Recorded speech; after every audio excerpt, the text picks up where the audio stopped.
आपका third 5 year development plan start होता है 1965 से 1970 तक। बच्चों इसके अंदर जो वॉल्यूम थी दैट वाज 5200 करोड़ रुपीस, और उसके अंदर आपकी तकरीबन जो इंडस्ट्रियल फील्ड है उसकी डेवलपमेंट 9% तक हुई है। The drop of the investment rate was around 4%।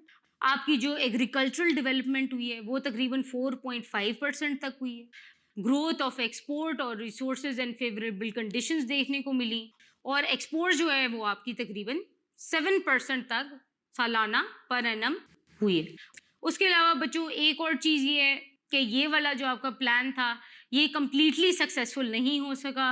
बहुत ज़्यादा फेवरेबल कंडीशंस नहीं थे, रिसोर्सेज की स्कार्सिटी थी, इसकी वजह से ये वाला प्लान इतना ज़्यादा सक्सेसफुल नहीं हो सका।